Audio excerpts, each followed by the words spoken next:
တင်းတို့အနေနဲ့ Minecraft ဆိုရင်ဒီလိုမျိုးတစ်ပင်တွေမှာတရွက်မရှိတာဒါမှမဟုတ်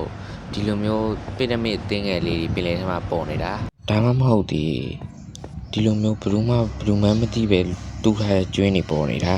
ဆိုရင်ကျွန်တော် wall ထဲမှာ hero rank တကယ်ရောက်နေပြီလားwait နေကြပါဦးဒါတွေအားလုံးတော့ကျွန်တော်မှာအဖြစ်ရှိပါတယ်ဒီနေ့မှာတော့ကျွန်တော် hero rank ကြောင့်တီချာကနာရှင်းပြတော့ဖြစ်ပါတယ်ဆိုတော့ကျွန်တော်တို့ video လေးမခါရဲ့ channel လေးကို like နဲ့ subscribe လေးလုပ်ကြပါဦးမြတ်တာရက်ခံချင်ပါတယ်ကျွန်တော်တို့ Minecraft မှာ hero rank တကယ်ရှိလားမရှိလားဆိုတော့တကယ်တော့မရှိပါဘူးအဲ့ဒါတွေကိုကျွန်တော်ရသမျှအချက်လက်တွေစူးစီးပြီးတော့ရှင်းပြမှာဖြစ်ပါတယ်ဒီနေ့ဆိုတော့ဒီ video ကြည့်နေကြတဲ့တဲမှာ Minecraft နိုင်ငံခြား YouTuber တွေဖြစ်တဲ့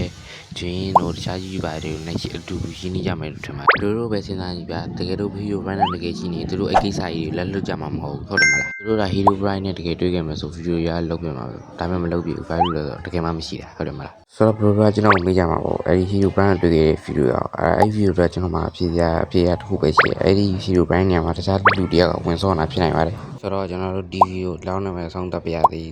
ဒီ video view 1K ပြီးရင်တော့ကျွန်တော်တို့ပတ်တူလုပ်ပေးဖို့အစီအစဉ်ရှိပါတယ်ကြည့်ရှုပေးကြတဲ့တယောက်ချင်းလည်းကျေးဇူးတင်ပါတယ်အားလုံးပဲနောက် video မှာဆက်တွေ့ကြပါမယ်